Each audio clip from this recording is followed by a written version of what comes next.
All right, let's talk. It's match week 5, the review. Do apologize. Can't even talk. I do apologize for the tardiness. I had to go to supermarket and deal with my little boy as well. I got to put him to sleep, and it takes time, man. It takes time. So it's 10:42 p.m. local time. You know, late night show as usual, but I should have done this from 9 o'clock. So I should have been an hour, at least an hour, 40 minutes into the show, and would have been almost done, basically. So, what we're going to be doing today is something light. You know what I mean? I do have to go and pick my wife up from work as soon as I'm done. So, I don't know. She gets off at 11, but sometimes she gets out at after 12. So, let's hope it's an after 12 night so that we could get through as much as the content as possible. Even if she gets out early, we're going to get through the content anyways because we're not going to go too deep today. You see what I mean? And what I'm going to do, I'm going to actually leave all the transfer stuff for tomorrow because I do have to do the preview tomorrow for match week 6, the weekend matches. So I won't be doing any deadline day chatter today. It's going to take up too much of my time. And what I'm going to do, I'm just going to go through the matches and, all 10 games and just react to the results and how they affect each team and the table. So in terms of all this deadline day chatter, we're gonna leave that alone, man. You know what I mean? I wish I could have done a deadline day live stream and be live 7 hours today. I wish I could have, but I just don't have that type of freedom and that type of time, man. You know what I mean? I don't know what it is, but these days don't have much time. So let's just go to the results and let's talk results, man. So you guys know I do a preview show every single week and I do make predictions. And I like to, check back and see how many predictions I did get right. Last week I got about 7 right. And I like to believe I did well this week again. I think I did okay this week. So let's just take a look at the results really quick. I did predict Man United to beat Leicester. The game between Bournemouth and Wolves, however, I did predict Wolves to pick up their first victory this week, from what I could recall. And yeah, I did predict a win for Wolves, but that's a draw. I predicted Arsenal to beat Aston Villa, so that's 2. Man City to beat Nottingham Forest, that's 3. West Ham and Spurs, I predicted a draw as well. So a 1-1 draw at that. So that's 4. So you see, out of the 5 first fixtures, guys, I already got 4 correct. So that means you got to tune in. The boy Dom knows what he's talking about. You know what I'm saying? That's building up some credibility there. I feel good. I did predict Liverpool to beat Newcastle too. So that's 5 out of 6. The game between Crystal Palace and Brentford, I did predict that game to also end in a 1-1 draw. So that's 6 out of 7. Fulham versus Brighton, however, I got that one wrong. Southampton versus Chelsea, hell yeah, I got that one wrong. You know what I'm saying? Come on. And the game between Everton and Leeds, guys, come on. I predicted a draw for that. 7 out of 10 again. I feel good. You know what I'm saying? 7 out of 10. Guys, make sure you smash the thumbs up button for the live stream. Let's get into these games, man. And the first match that we're going to talk about, while it's still fresh on my head, from watching the highlights, did watch a little piece of the game, but, everything just slips away as the days go by. There's just so much to digest, man. So Leeds won, Everton won in this game. Both teams share a point. Look, Anthony Gordon, the man heavily linked to the move to Chelsea, that did not materialize. He scored in the 17th minute, set up by Iwobi. Brilliant run on the break and good finish, just scoring back-to-back games. But the thing about Everton, right, we have to, take our time and analyze these games, right, and really understand what's going on. Everton, right, in the game against Forest, they had to come from behind. So they're in a lot of different situations. If you go back to the game there was also a game where they haven't played bad this season. They haven't played badly, but luck just have not been going their way. And this is a game, right, that they should have actually won. Seeing that it's a match where they scored first and all they had to do was hold the lead. And it's the same thing that happened in the previous game against Brentford. So that's why I'm saying we got to take our time and analyze these teams and just see the pattern.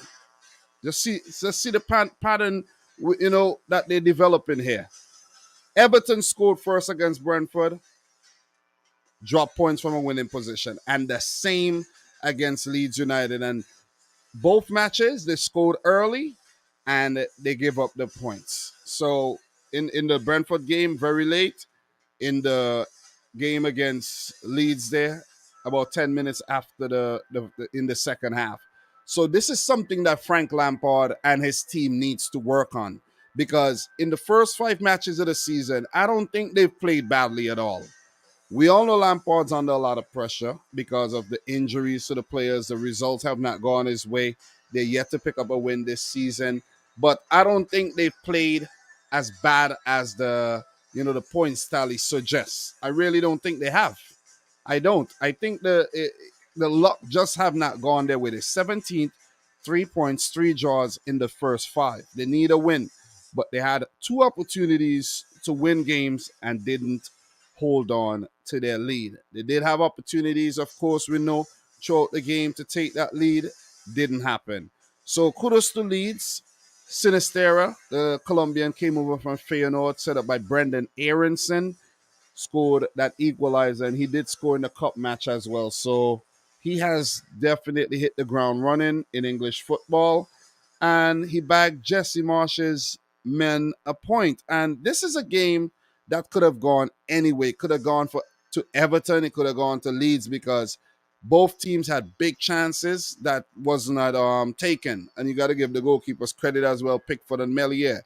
And players in front of goal not clinical at times. So, I think both managers would walk away kind of, maybe satisfied with the point. Lampard, maybe he wanted all 3 points, but at the same time, it could have got worse. You see what I'm saying? It could have been worse. So another situation in this game that we can't forget to talk about is all the little fighting that was happening in the match. In the match there, remember, there was a clash of heads between Anthony Gordon and Rasmus Christensen as well. There's a couple little fights in the match. One thing we got to talk about as well is Rodrigo went off with a dislocated shoulder as well.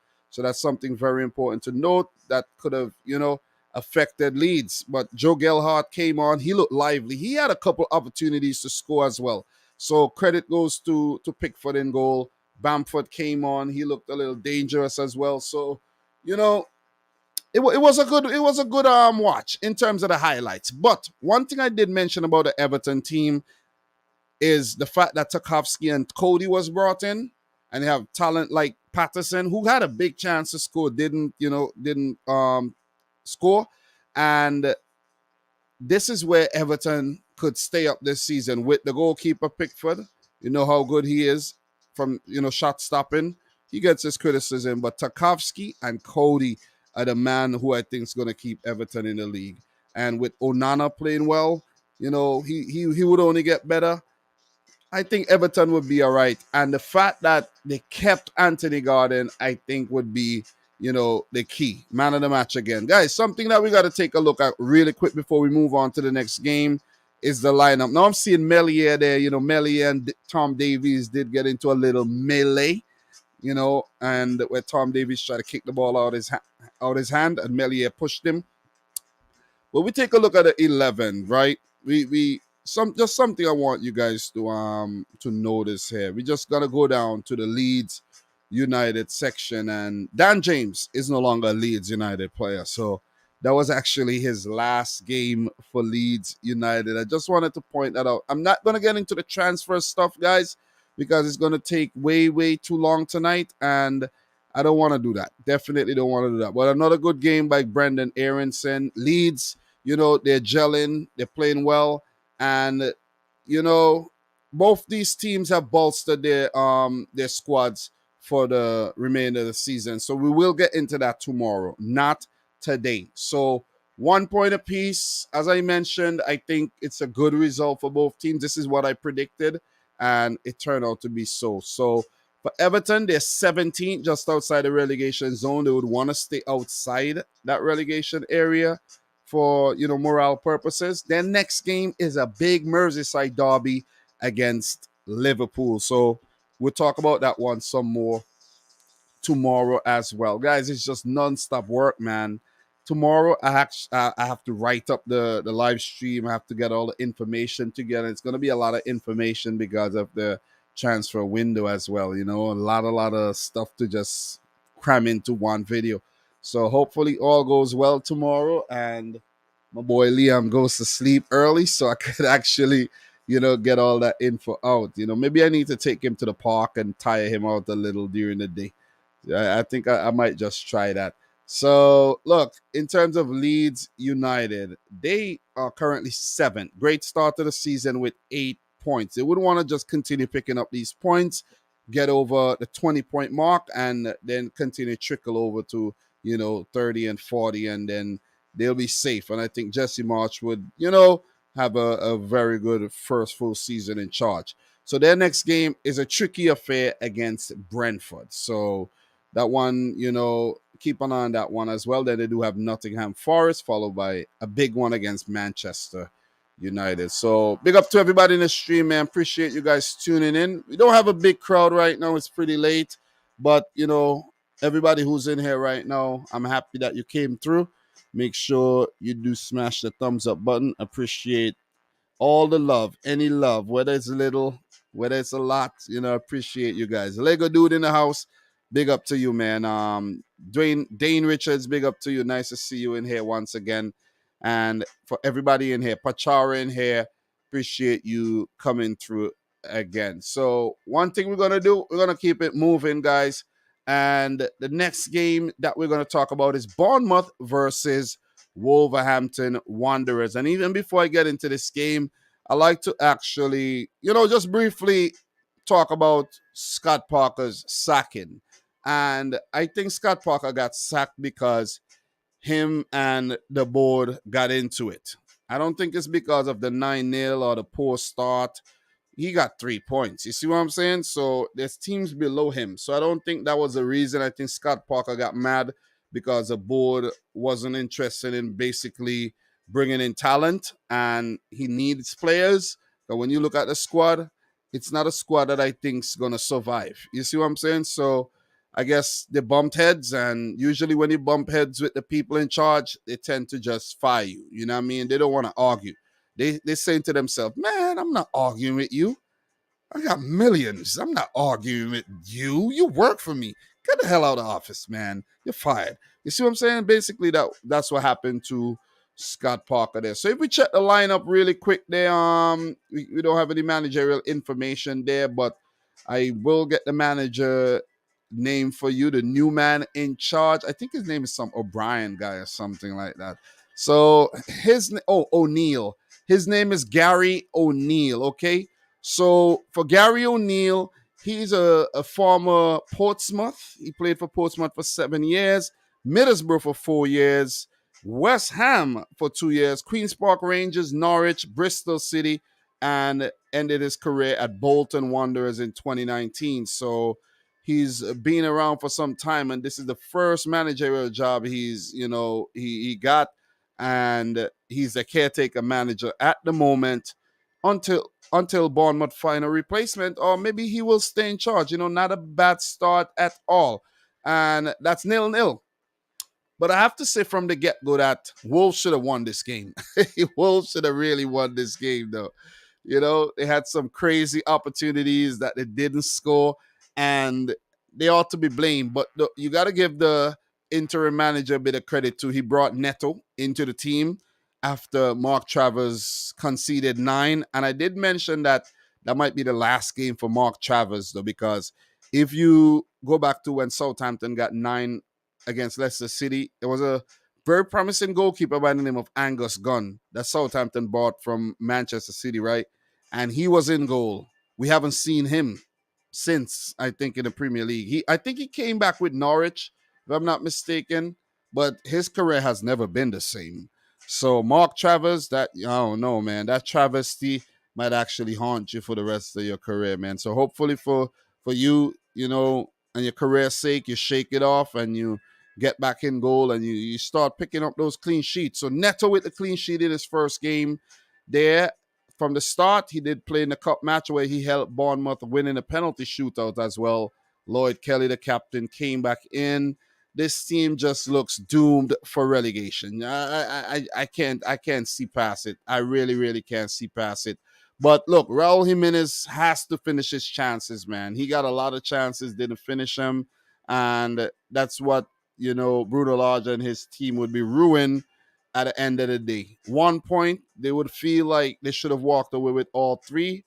They're still yet to win this season, and they got to go and scrap again because this was a game, Bournemouth, low on morale, that they should have said, hey, man, this is 3 points. That's why I predicted them to win the game.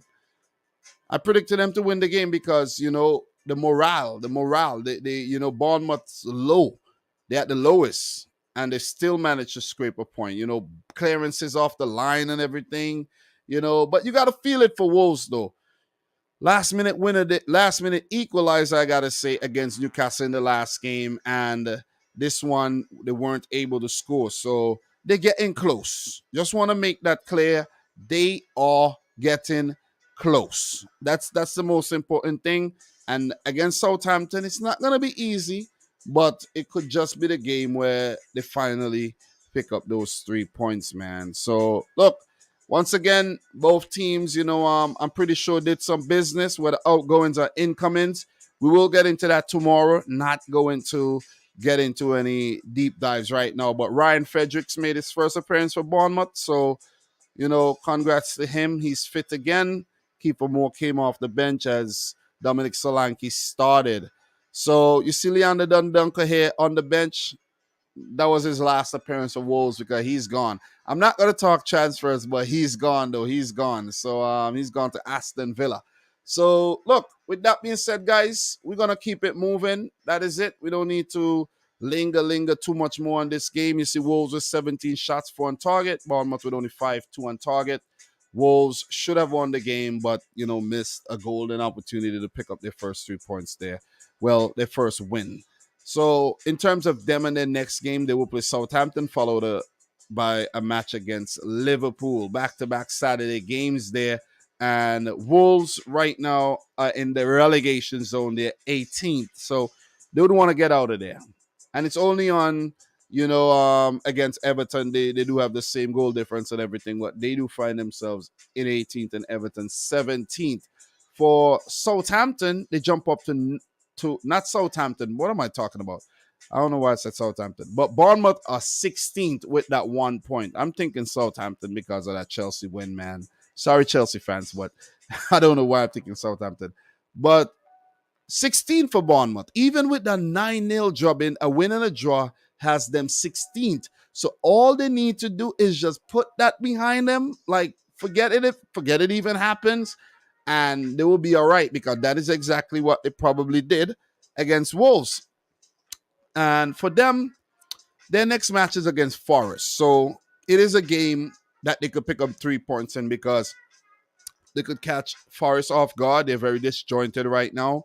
They've brought in over 20 players this season. I know a lot of players left. A lot of players were there on loan. A lot of players, contracts weren't renewed. And they themselves wanted a whole new team to basically attempt to stay up after their lengthy hiatus from the league. So I think Bournemouth would fancy their chances against Forest, but nothing's guaranteed, though. You got to take every game, one day at a time, one game at a time, and not play the game on paper. But the next couple of games, they could see something. You know what I'm saying? There's light.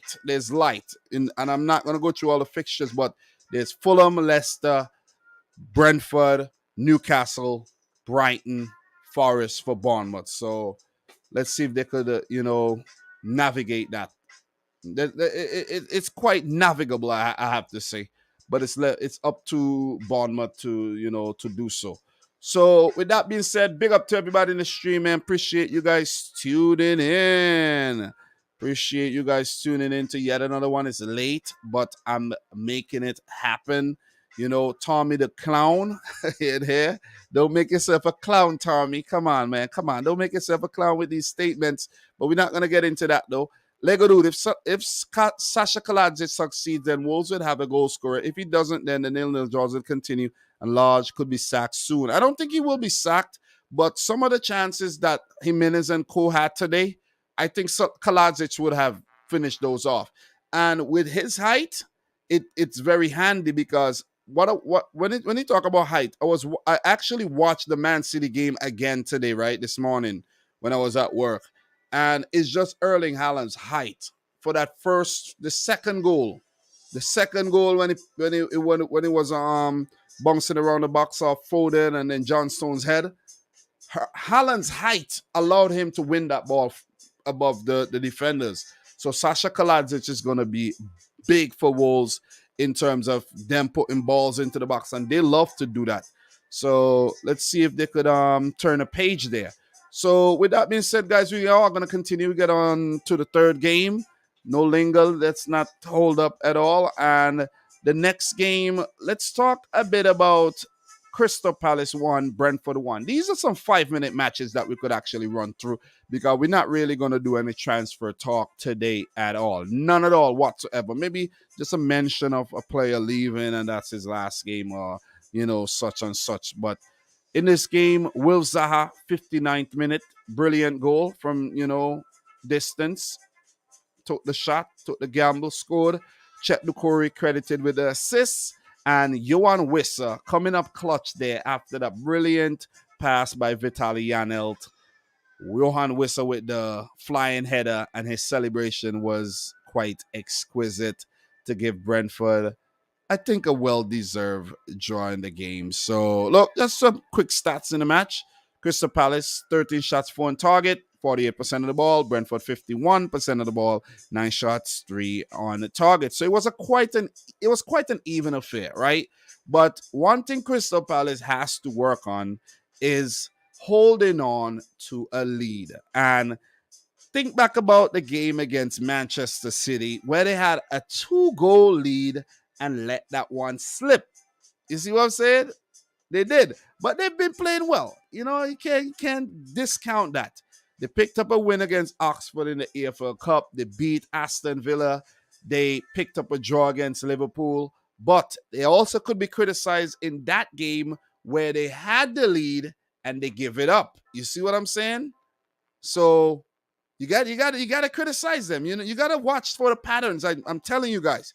Against Liverpool had the lead, give it up. Against City had the lead, give it up. Against Brentford had the lead and give it up. So this is something that Vieira has to work on, and this could be a weakness for Crystal Palace where they have the lead, they're going to give it up. So just stay in the game, keep fighting, something will happen. Something will definitely happen. So, look, Guaita, no fault of his. That ball from Yana was deadly.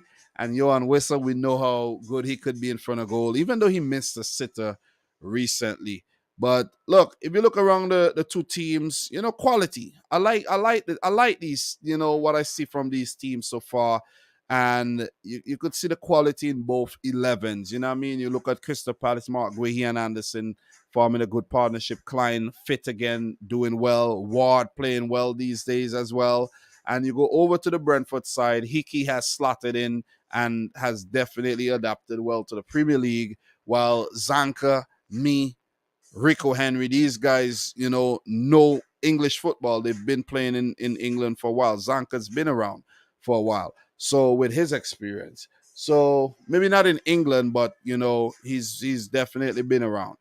But look, I like what I saw from Michael Olise in the game. And Izzy, look, I really, really admire what Patrick Vieira is doing with this team. He got something going.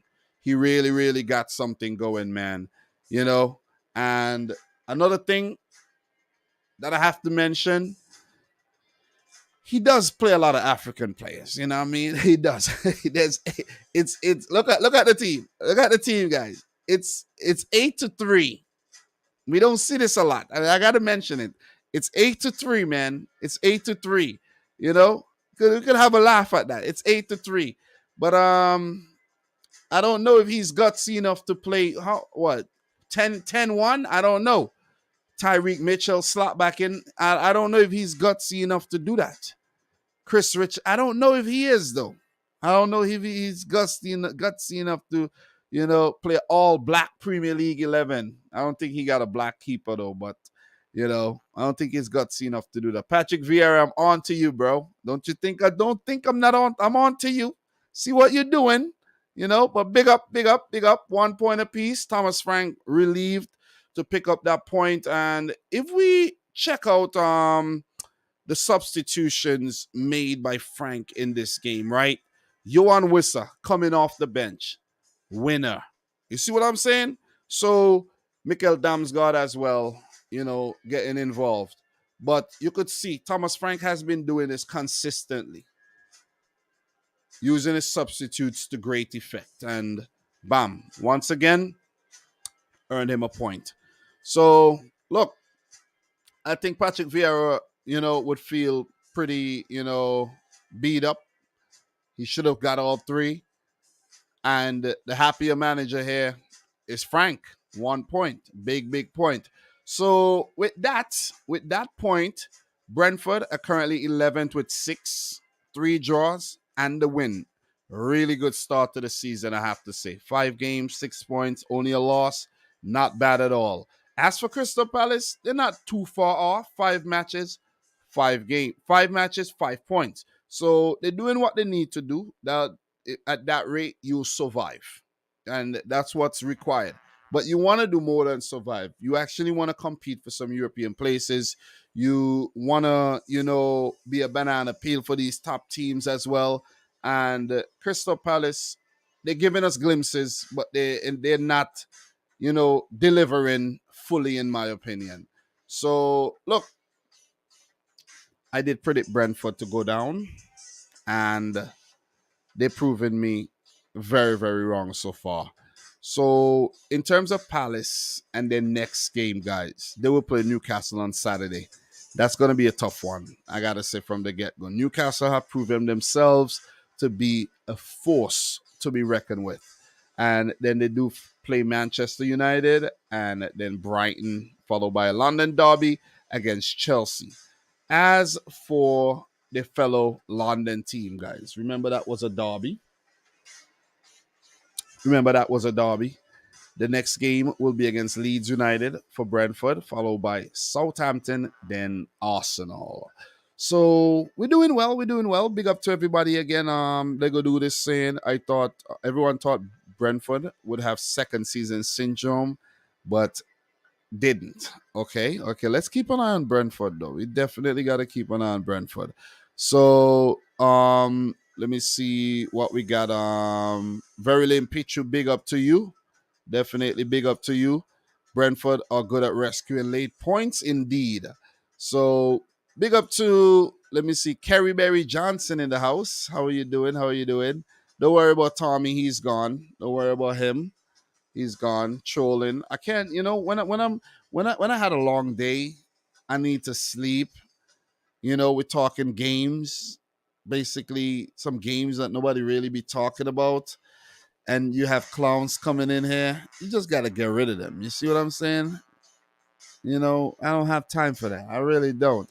But guys, if you haven't yet liked the video, make sure you do so. Do appreciate everybody in here. Once again, if you're watching a replay, thank you very much. Remember, you could use the timestamps to bounce around if I've put the timestamps in by the time you got to the video. So let us move on, though. And the next game is Fulham 2, Brighton 1. So this is one of the predictions that I got wrong. And what Fulham are actually doing, they're proving me right, because I'm predicting Fulham to stay up, and they've been doing some good business in the transfer window as well. And they've started the season very, very well. This is not a Fulham type of start. Fulham got 8 points, guys. Do you believe that? Fulham got 8 points. This is unbelievable. 8 points. And if we actually have to go back to the last time Fulham were in the league, they only got 28 points. Okay? 28. So they're doing well. They're doing very, very well. And they already got what? One fourth, almost one fourth of those points, a quarter of those points already. So it's a great, great sign that Fulham are about to survive this time around. We know they're a yo-yo club. They go up, they come up, they go down, they come up, they go down. But it doesn't look like that's the case this time. So they were very lucky in this game, I have to say though. Brighton didn't play badly. They did their thing. They were dangerous. But Fulham, they got some very fortuitous goal. And the Mitrovic goal is one of them where Bobby Reed was kind of offside, but he let the ball run. And then when Kibano took the shot, it ended up being a pass to Mitrovic, and Mitrovic slotted in. And then the Lewis Dunk own goal on a break. It was Estupinian who I think gave away the ball, and then Lewis Dunk inadvertently put it into his own net for his sixth Premier League own goal, which he sometimes look like Bambi on ice. When he's a good defender, but he has these moments where he put into his own net, and that really not put Brighton on the back foot big time, man. It's hard to come back from 2-0 down, and Alexis McAllister, converted. There was a Bobby Reed, I think, was attempting to clear, and he kicked the player in the back of it was Estupinian. He kicked Estupinian, and the penalty was awarded after VAR review. Well put away by the Argentinian, and they weren't able to muster up, another huge chance to get back into the game. Trossard did have a chance, but credit to the goalkeeper for picking up the save there, and that's Bert Leno these days in goal for Fulham. Guys, check the lineup. Check the lineup. Fulham are not looking too bad. They're really not. They persistent with the back line there. Adebayo and Ream, very, very solid at the back. And you check their midfield, João Paulini and Andreas Pereira with a little bit of magic in there. Kibano and has been working hard. And the two Reeds doesn't not spell the same, but these guys have been playing well. And Mitrovic, very, very consistent, scored his 100th goal for Fulham as well. Strong bench. You got to give him credit. You definitely got to give him credit to especially pick up a win over a very, very gritty and difficult Brighton team. So, look, Brighton, great start, but they suffer a setback in this game. They can't let that affect them too much. They just have to go back to the drawing board and come again. As for Fulham, look, just positivity. Positive. Play positive football. And the kind of signings that they made, I think they're going to continue picking up some points, and they're going to put themselves in a very good position to not worry too much about relegation when come next April, May period. So, guys, that's my thoughts. Not much more to really add.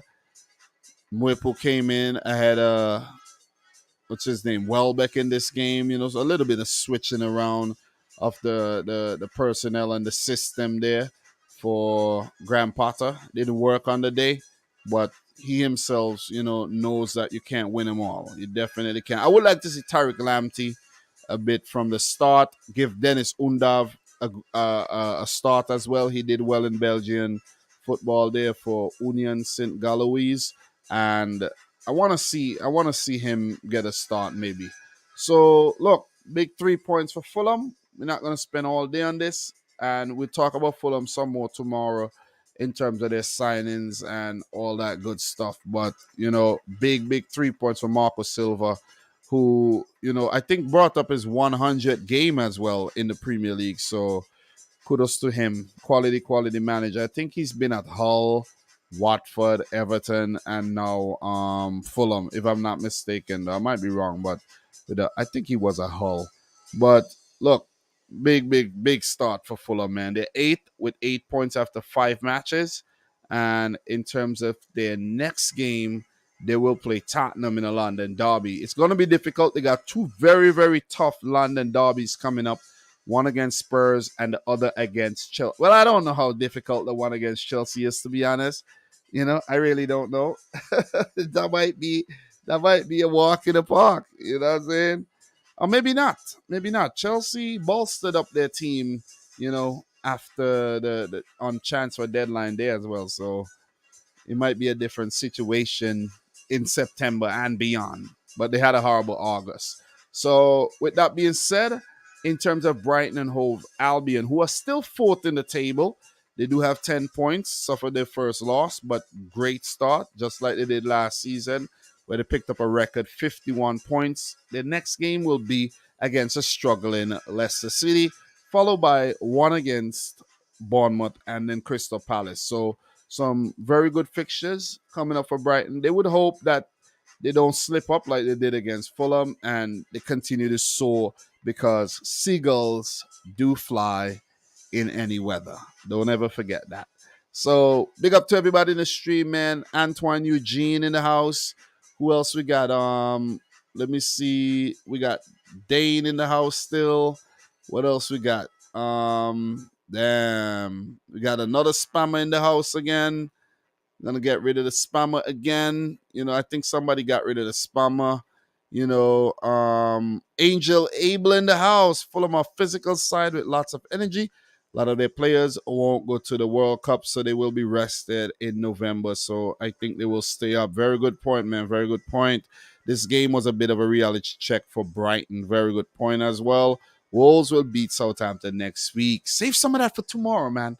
Save the predictions for tomorrow, okay?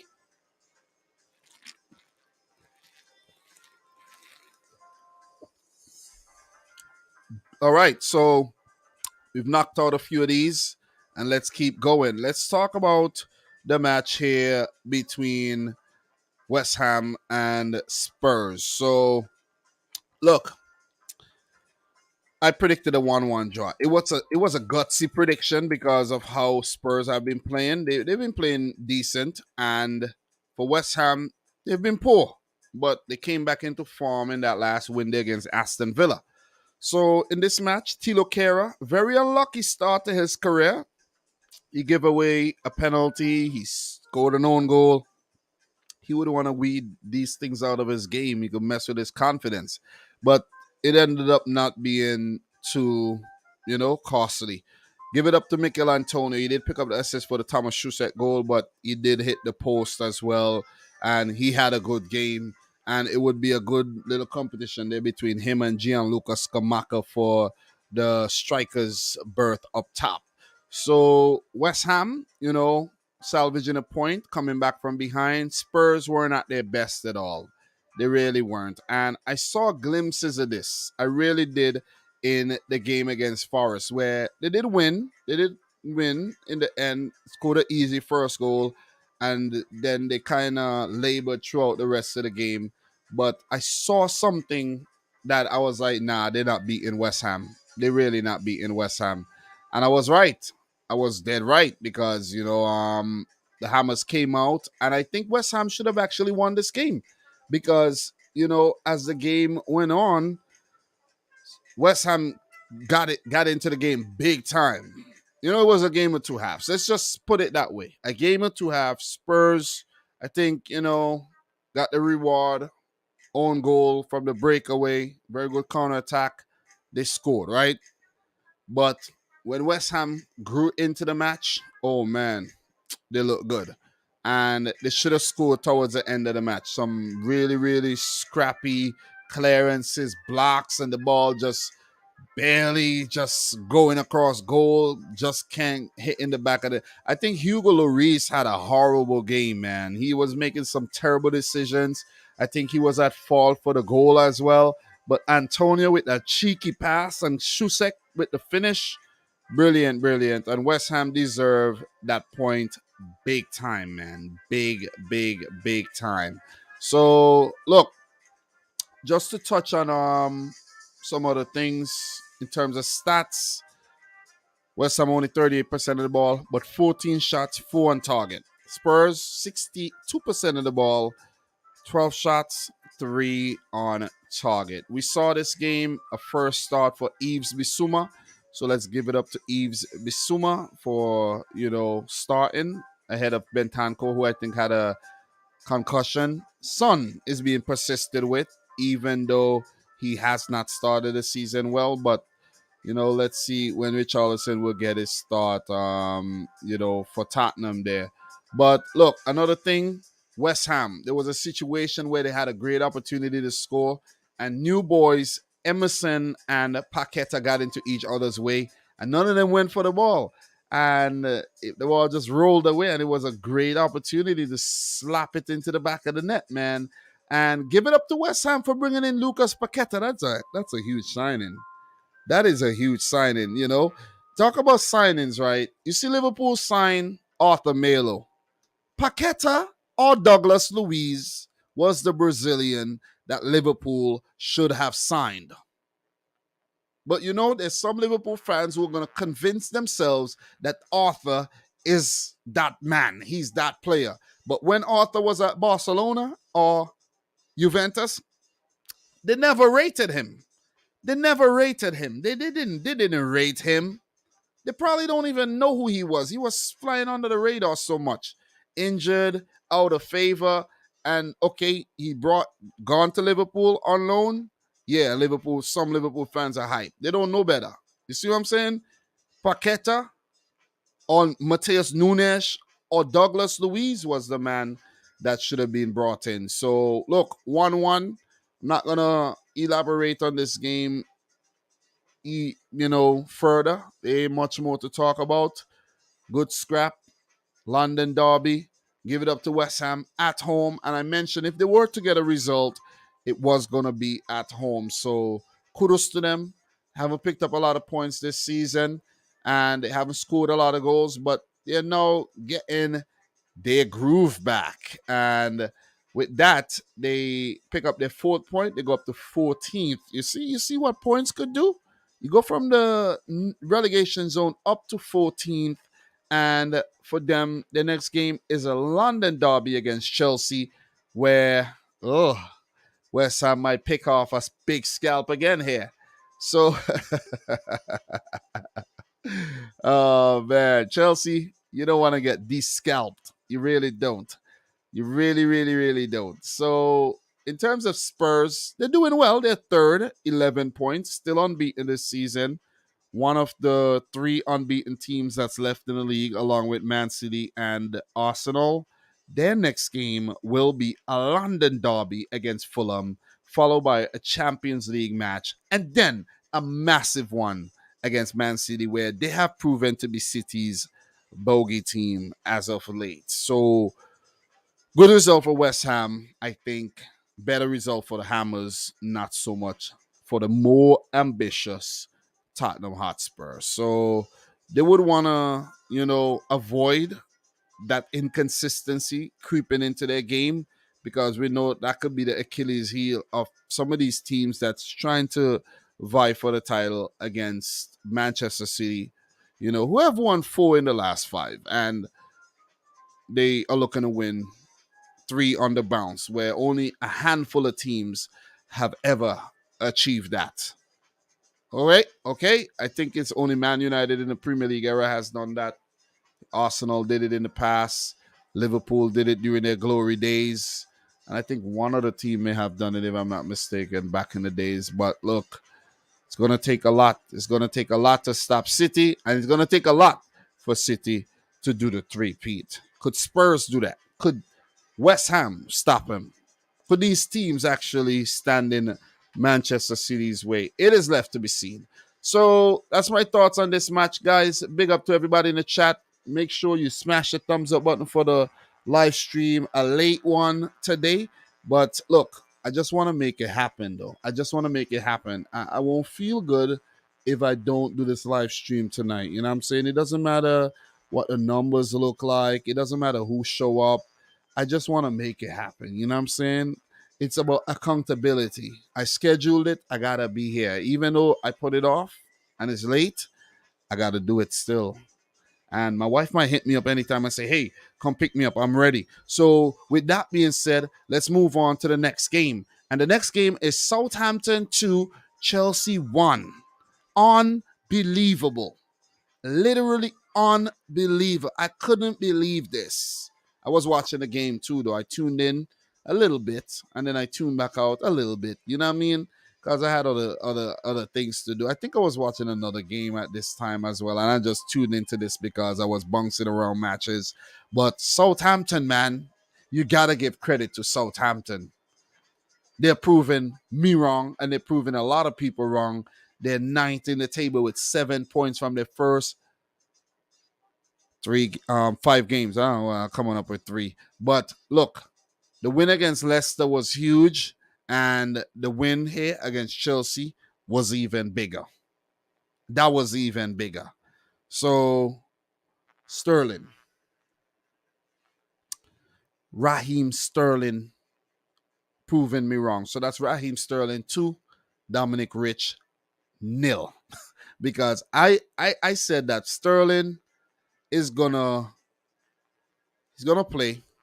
He's a new player. He's gonna start games, and then you know he's gonna fall into that whole Tuchel rotation trap. Like Tuchel loves to rotate. You know what I'm saying? And when I say trap, Tuchel is gonna sit you down and say, "Hey man, I'm gonna rotate. I'm gonna freshen up the team," and you're gonna agree. No, it's a trap. You should say, "No, I want to play." So Sterling's probably said, "No, I want to play," and he scored again. You know what I mean? Very good presence of mind, very good patience in the box by Sterling. And he scored what? That's his third goal of the season. Brilliant, man. Brilliant. I'm happy for him. He's proven me wrong. But the former Man City youngster, Romeo Lavia, scored one of the goals of the match day. His first ever senior goal, well taken, bent around players to beat Edward Mendy. Shocked Chelsea, equalizer. And Southampton continued with that intensity in the first half, man. And they got their reward. Romain Perrault coming back from injury there. I think he did get injured again, but setting up Adam Armstrong for his first goal of 2022. He last scored when Dean Smith got sacked by Aston Villa, and that's the last year. And that was last October, I think, was the last time he scored. So it was a big effort by Southampton, man. And if you check their lineup, credit to Hassan Hutel because he brought in a defensive player in Ibrahima Diallo, first match this season for him, and he sat out. I think Romeu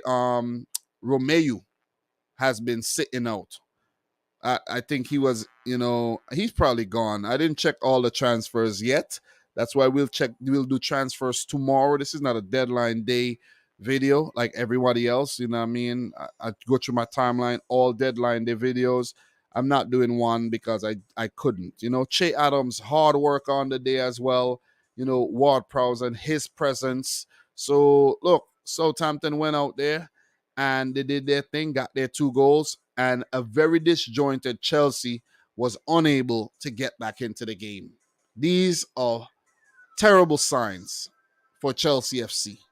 Koulibaly looked out of sorts. Kai Havertz had an opportunity. He looked really out of sorts. Chelsea all together, collectively, not looking good. Mason Mount. What is going on with Mason Mount? Hakim Ziyech giving a start out of the blue.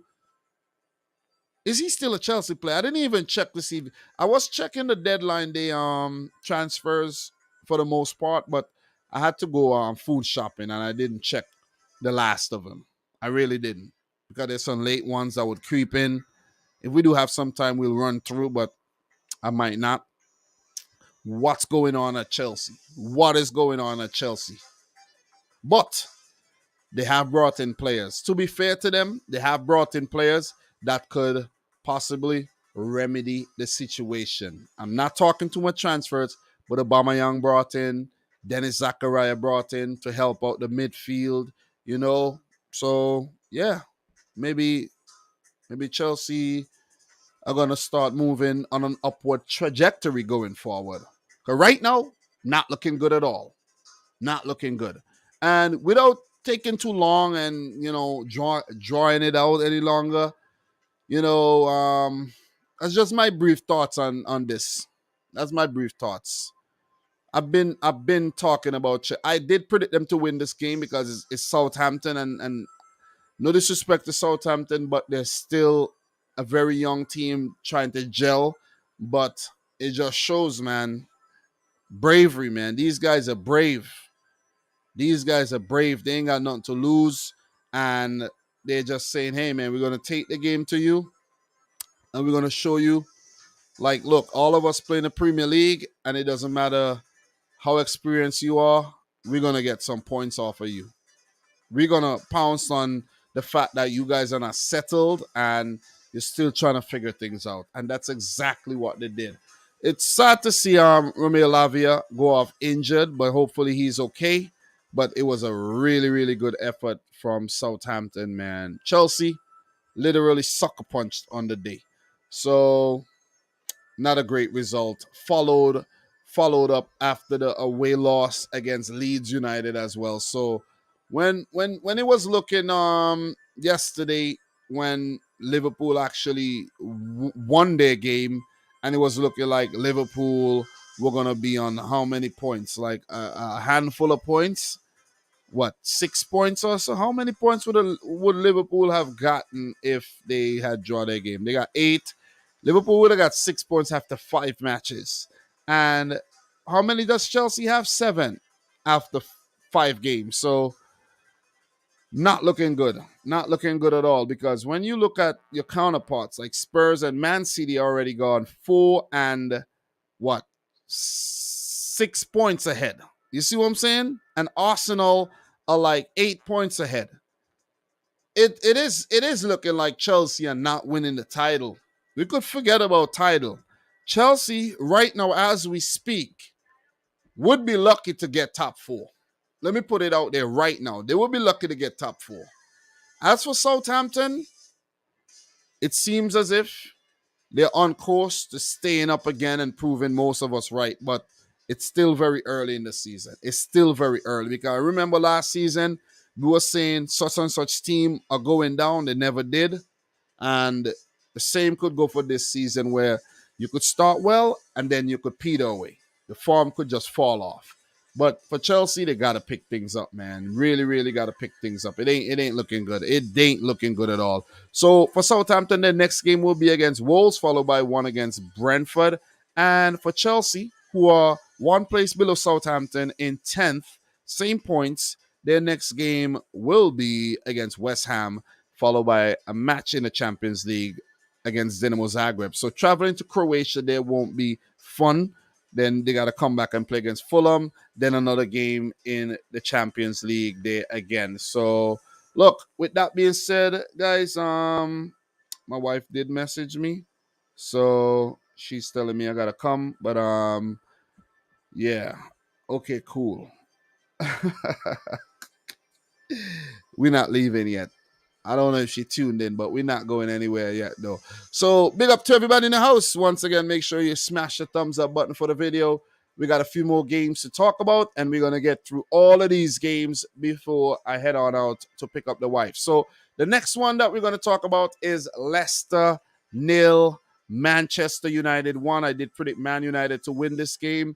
And even though it was not the most polished wins, it is a win. And ever since they picked up that win against Liverpool, it seems like they found this newfound belief in themselves.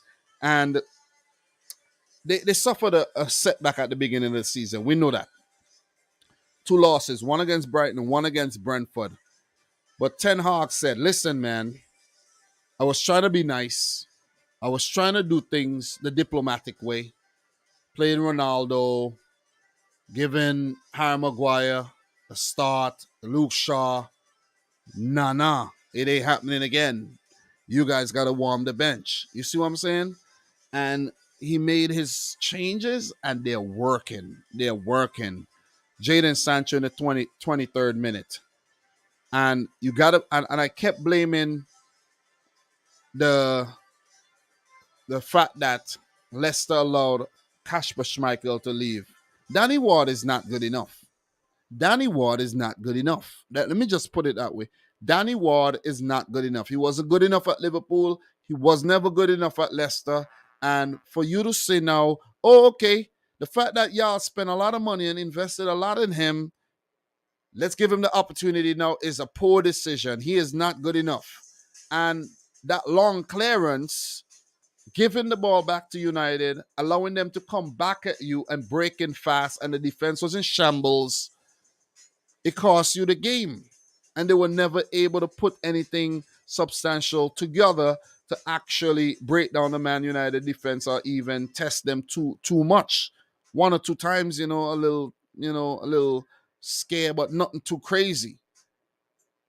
You see what I'm saying? Not like Man United were great on the day, because not like they weren't, but they were effective. You see what I'm saying? They were effective and they held off Leicester. And this must do Sancho a whole lot of good. Rashford and Sancho linking up, keeping the poise. Good finish. Sancho scored against Liverpool. Now he scored again against Leicester. And United putting together a string of results here. It's looking good for them. That's 9 points now. That is 9 points after having none in the first two. That's 9 points. They could forget about those first two games, because guess what? At the end of the season, they might say you lose 6, 7 games or 5 or whatever. So just throw those into the losses that you're going to pick up for the entire season. Even though I'm a Man City fan, I'm going to give them the credit. They're playing well. They have a plan, and they're making tough decisions, and it's working out. The back line persisted with Martinez, Malacia, Varane, Dalot. Midfield persisted with, again, Casemiro did come off the bench, did do his thing. They give away the ball a little there as well, almost costly. But you could see Ten Hag has a plan here, and it's working. You see what I'm saying? Fred coming off the bench late in a couple games to just provide that cover, just to see out the game. Ronaldo coming off the bench. Ronaldo will be playing Europa League this season, guys. Just want to point that out. And Danny Van de Beek is still Danny Van de Bench, still warming the bench. But big result for Man United. Massive 3 points. This will do their confidence a whole lot of good and continue to instill belief in the Red Devils. So for Leicester, it's the opposite. It is the opposite. Disjointed, poor decision making, in my opinion. How could you have Soyuncu on the bench and have Ndidi playing as a center back? It is beyond me. I don't get it. You see what I'm saying? I really don't get it. I don't. They've signed a center back from Nice, I think, or one of them French teams. Well, I can't remember. Maybe Nice. So maybe he's going to slot right into the back there alongside Johnny Evans. You see what I'm saying? But that's if Brendan Rodgers is still around, because Leicester are not doing well. Leicester got 1 point this season after 5 games. That's sackable material. You're going to get sacked for these things. Maddison wasn't that good on the day he came back.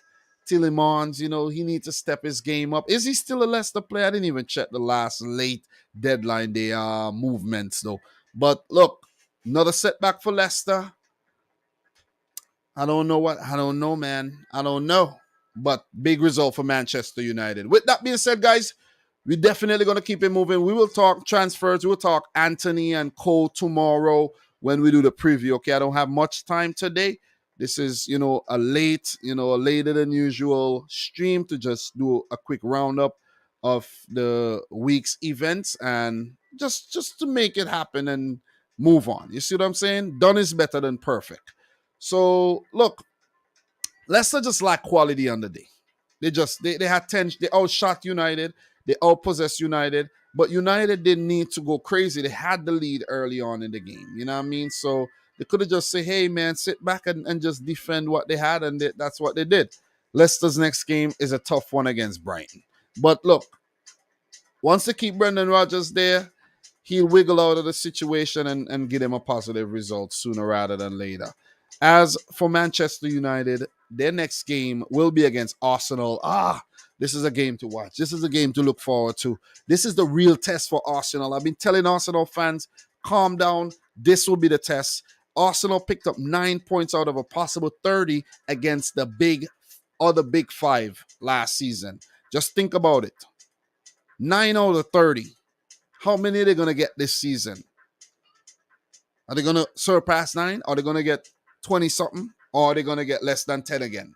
And then Man United got Real Sociedad in the Europa League, not the Champions League, the Europa League. With that being said, guys, I'm going to keep it moving. We move on to Arsenal 2, Aston Villa 1. So, look, Arsenal, they just keep doing the damn thing, man. Bright start. Gabriel Jesus there with the goal. Parry from Martinez, former Arsenal goalkeeper, and bang in the back of the net. So in back-to-back games, Arsenal are coming up against two of their former goalkeepers in Bernd Leno against Fulham and now Emi Martinez for Aston Villa and beating them. You see what I'm saying? So even though those guys train with Arsenal and know what they are about, they're still getting beaten, which shows, a lot of character for this Arsenal team. And look, Arsenal with the early goal, 30th minute. Gabriel Jesus, what a revelation, what a turnaround. He scored a lot of goals for City, but I think he could have done a lot better. Let's say he had the similar outcome and output at Man City. Oh, man, it would have been a ridiculous amount of goals. He would have still been a Man City player. Wouldn't have let him go because of, if he was scoring all those goals. Because at Arsenal, 5 matches, he's already got 3 and a couple of assists. That's very prolific, man. Very good signing so far. He's playing with a lot of freedom. Arsenal played well. They could have got more than 1 goal in the first half there. But Douglas Luiz, another Olympico goal in what I think might be back-to-back games. I think there's a game in between the EFL Cup game because he did score directly from a corner in the EFL Cup match. And this is absolutely ridiculous. You see what I'm saying? Against Bolton, he scored an Olympico. And yeah, he didn't score against West Ham. Of course, they lost that game. But the last 2 goals he scored are Olympicos. I don't know if that's have ever been done. I don't think that has ever been done. I don't know if it's ever been done. And you got to give it to freaking Douglas Luiz. Arsenal was putting in a bid for him. Someone else was putting in a bid. I think it was Arsenal, and Aston Villa kept turning it down. So I don't even know if that deal went through. And I don't know. Did Douglas Luiz move to Arsenal? Did he move to Arsenal? I gotta check. I really gotta I gotta check to see any late things happen there in on deadline day there. Marcos Alonso, yeah, he didn't go. He didn't go. Yeah, he didn't. I don't think he went to Arsenal. I think he yeah. Yeah. Okay. I'm seeing some. I'm seeing some here. All right. Okay. Yeah, he didn't go. Right? He didn't go. Yeah, he's still at Villa. But look, Mikel Arteta did a 180 last August. He didn't win a single game, didn't score a single goal. No, this August, tons of goals, won every single match. Could he continue with this consistency? After the Douglas Luiz goal, Aston Villa, they celebrated Tyrone Mings and co. And then they switched off. What a goal by Martinelli. Bukayo Saka with the brilliant pass and Martinelli with the brilliant finish. This team, a lot of killer instinct, the youth, the vigor, the talent, exuberance, and they just look like they want it, man. You know what I mean? That's why I predicted them to get top 4, and it would be quite disappointing if they fail to do so. Another massive win for the Gunners. You could see continuity with the 11, but with Sambi Lukanga and Granit Xhaka coming back into the team for the missing. Well, Partey and El Neni are missing, but Xhaka, I think, was there. But Sambi Lukanga coming in, just shows the depth of the squad. You look on the bench, You see Tomiyasu, he's going to play in the Europa League games, I think. You know, you got Smith Rowe not even starting, and Ketia. He must not be happy with the role, but you guys got to buy this time there. But for Villa, on the other hand, I know I'm talking about Arsenal. Villa are under a lot of pressure. Steven Gerrard is under a lot of pressure. I think he's chopping and changing a bit too much, and he got to get his 11 settled, or else he's going to get the sack. Guys, keep an eye on Steven Gerrard. If results don't change, he's gone within the next 2 weeks. All right? And I'm going to leave it right there. Definitely leave that game right there. Big up to everybody in the chat, man. Appreciate you guys tuning in. We're running through. We got 2 more games to talk about before we gun out of here. And we're talking about the Gunners, but we're going to gun out of here right now because I got to go and pick my wife up from work. And, as usual. So, for Villa, their next game is against Man City. It ain't going to get easier. It ain't going to get easier. It ain't going to get prettier. They got Leicester and Southampton, Leeds, Forest, teams that they could get results against. They better start getting results against them. Villa are 19th with 3 points, only above Leicester City. For Arsenal, on top of the table, 9 points. It's simply almost perfection. 13 goals scored, only 4 conceded, which means they have one of the best defenses in the league. You know who have the best defense in the league right now as we speak, guys?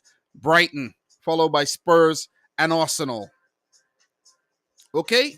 Then Man City.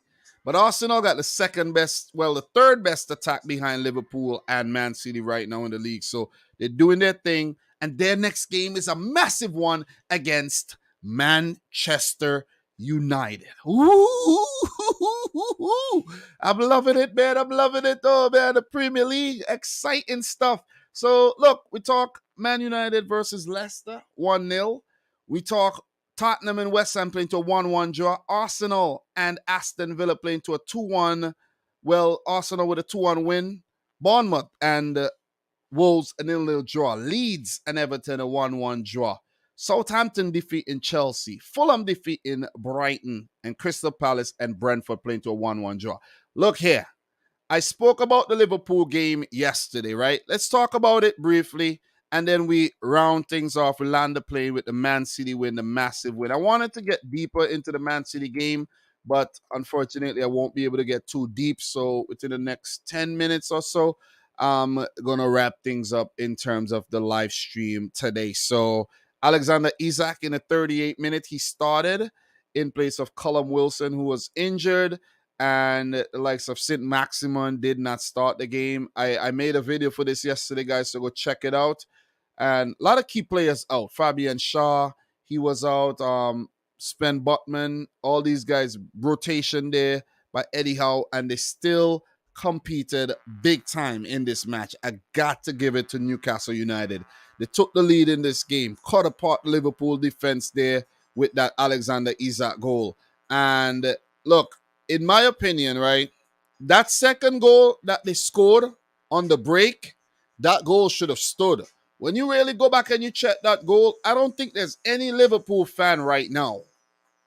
Well, yeah, I'm lying. There's many Liverpool fans that are going to argue against inconclusive stuff. But I don't think, let me just continue and say, I don't think there's many Liverpool fans that could argue that that goal, that was offside. Like, it was dead offside. I think the benefit of the doubt could have been given to Isak, and the goal, maybe it should have stood, because what Isak did to Andy Robertson, and then what he did to Gomez, oh my God, and then the finish, woo, that deserved to be a goal. And I think it's right there, Newcastle lost the game, because bam, 2-0, Liverpool would have never came back from that, in my opinion. At least not win. They would have drew the game. The most they would have got was a point. But they fought back hard. They got that goal to Firmino. One-touch stuff. Bam, bam, bam, in the back of the net. Beat the goalkeeper. And that instilled all the belief that Liverpool needed. Klopp making those changes around the 71st minute, bringing on Milner, bringing on what you call it, Fabio Carvalho, Simicas, and these guys. Yo, that was the game changer, because to take off Trent and Robertson, it's a big call. You see what I'm saying? Those are big calls, and I think Henderson came off as those are very, very big calls. But Newcastle, maybe they got themselves to blame too. The time wasting antics did not help, because it just made Liverpool wanted it a little bit more. And with wasting time, you annoy the referee. The referee say, okay, all the time you wasted, I'm going to put it back on. You see what I'm saying? I'm going to put it back on. And the fake injuries and all of that, it's distasteful. It's part of the game. But if you're doing it, do it by running in the corner flag. I don't care about running the corner flag. Keep the possession. But you see the fake injuries, the catching the ball, rolling over on the ground by the goalkeepers. Come on. You see what I mean? If you want to run down the time, keep the ball, go in the corner flag, and you know what I'm saying? Just go back up the field, keep the ball. That's the most important thing. Frustrate the opponent by keeping the ball in their third. You see? And when they get the possession, press them, take it back. Newcastle went about things the wrong way, and they have themselves to blame, because if you guys really go back, right? Because Liverpool did not play great in the game. They weren't great. Collectively, throughout the 90 minutes, they weren't great. Come on, let's not kid ourselves here. They weren't, and they know that. They know that. But all they needed was a good last half hour. And that's what they did. Won the game. Go back and you check the Fabio Carvalho goal, right? When Newcastle had the ball up the field and Joel Linton could have run down the clock by staying in the corner, he didn't. He tried to put it into the box for a winner or whatever, right? Liverpool ran up the field. Bam. I think Fabinho had a shot saved by Pope, I think. I might be wrong. But then there was a corner, right? But forget about that. When Salah's shot resulted in a corner, Dan Burns could have actually left that ball alone. That right-footed shot from Salah was never going to beat Nick Pope. It wasn't going to beat Nick Pope. Nick Pope would have picked that up easily. Dan Burns stuck out a leg. The ball went out for the corner. The first ball from the Milner loopy corner was won by Gomez. The second ball, I think, was won by a Newcastle player, if I'm not mistaken. Or Salah. I think it was Salah. I think Salah won the second ball. But if you go back and you check and you see Joe Willock, I think, was the player that did a kind of fancy back heel, a back flick, and flicked the ball back up in the air. He could have even left that ball. That ball would have fell nicely to Pope as well. But it was just a comedy of errors, and the ball fell to Carvalho and he put it in. Emphatic win. You know what I mean? You know? That was a steal. If there's ever a steal, that's a steal. Oh man, those are the worst goals to concede. Those are the worst. When you think you win and a team come back and draw late, or when you think you draw the game and they win the game, oh man, those are the worst. But I have to say, Harvey Elliott had a good game. Very, very good game. I want to see Harvey Elliott and Carvalho play together more, especially from the start. I think that's the change that Klopp needs to make. Play Harvey Elliott and Carvalho. Carvalho should not be on the bench. He's too good to be on the damn bench, in my opinion. You see what I'm saying? Way too good to be on the bench. So, look, good win for Liverpool. I expected them to win, because if you check the Newcastle lineup, Newcastle, they were short-handed. But you also have to give them credit for, using their squad depth and going out there against Liverpool, because that was not the best Newcastle 11. And it makes you wonder, if Newcastle were at full strength, would they have, won the game? Would they have held on to the lead? Would they have taken Liverpool to the cleaners? You see what I'm saying? But we could only talk about that now. Liverpool, they did what they had to do. They won it. Even though it was a late 98-minute goal, they still won it. Newcastle didn't do enough to get anything from the game, even though I think they deserved at least a point. So kudos to Klopp and his boys. Big 3 points as Eddie Howe and Newcastle lose their first game this season. So, look, with that being said, guys, we will talk more about these teams tomorrow, and we're gonna land the plane. But before we do, for fifth place, Liverpool, sixth place Liverpool, they jumped up in sixth. They will play Everton in their next game, followed by a match against Napoli in the Champions League. And for Newcastle, who dropped to 12th with 6 points, their next game will be against Crystal Palace, followed by West Ham United. Big up to everybody in the stream. Make sure you smash the thumbs up button. Guys, we're going to land the plane and we're going to finish it off with the best game of the week, in my opinion. Maybe it wasn't, but it was quite enjoyable because Man City romped to a 6-0 victory against Nottingham Forest. 6-0. You heard it right. And even though I knew something like this, I heard a stat that Manchester City, I think between maybe from the 2017-18 season and today, have picked up 25 plus five, I think 5 goal wins, like beating teams 5-0, 6-0, 7-0, and those kind of results. While as a collective, the entire league has about 24 of those results. So it just shows how devastating this Man City team have been on the Pep Guardiola, man. And what a result, man. Erling brought Haaland. What a goal. What a goal, man. So, look, 2 changes made here by Pep Guardiola. Julian Alvarez, Ilkay Gundogan coming in for KDB and Mahrez, rotating the team because of the weekend match. And, of course, the next game coming up on the week. So we play the game on the weekend. You have another game coming up, and then you have the Champions League game. So you could understand that. First off, for Julian Alvarez as well. So for Nottingham Forest, they made 3 changes from the loss against Tottenham, where Renan Lodi, a new man, came in, Remo Freuler, and Cheku Kuyate as well. Jesse Lingard on the bench. Toffolo dropped to the bench as well. So there was a 6-minute chance for Alvarez. The shot was lacking power, but it was showing glimpses of what was to come. So the first goal came in the 12th minute here. Erling Haaland. It came from a corner.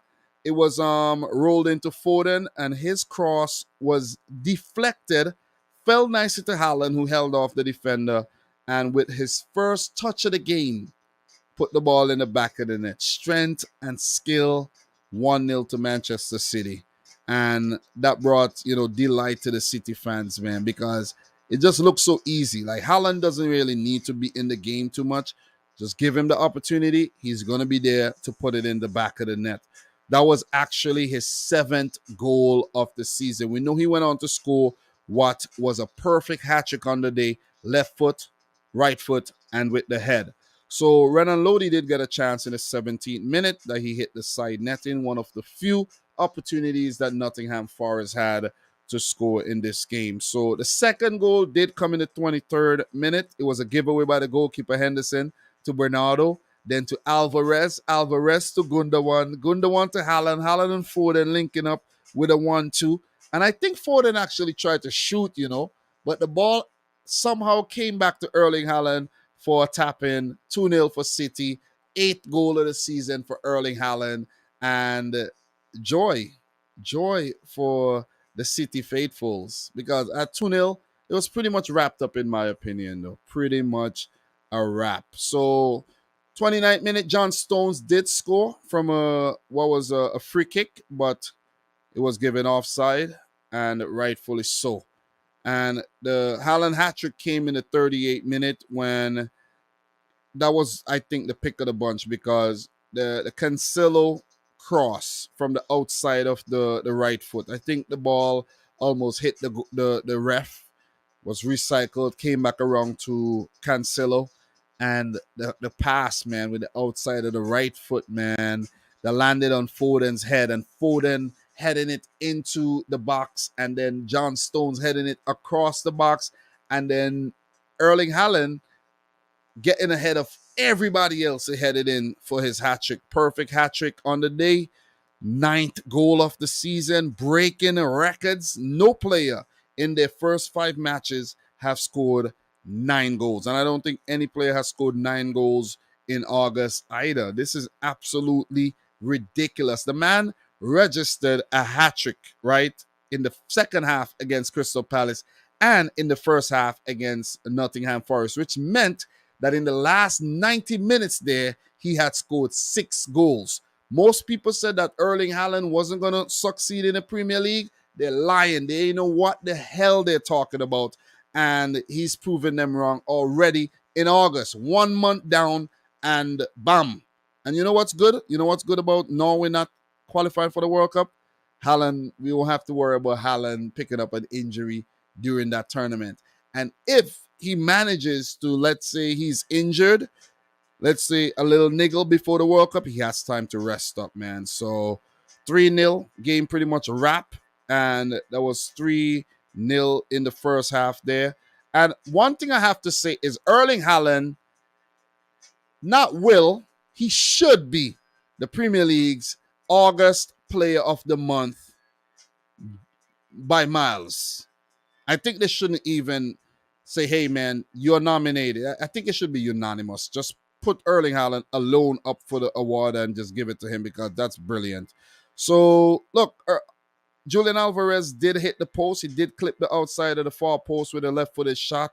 And that was a sign of things to come as well. So, we go into the second half there, man. Look, that João Cancelo goal in the 50th minute. Bernardo, he laid the ball off after holding the ball up and pulling defenders towards him. And when that ball was laid off for Cancelo, he just took a couple touches and it was exquisitely done. It reminded me of that Trent Alexander-Arnold goal as well. So, you know, both players are fullbacks. We always compare who's better than who, but both players are showing that they have a lot of quality in the opponent's final third of the field there. So, look, that was a worldie.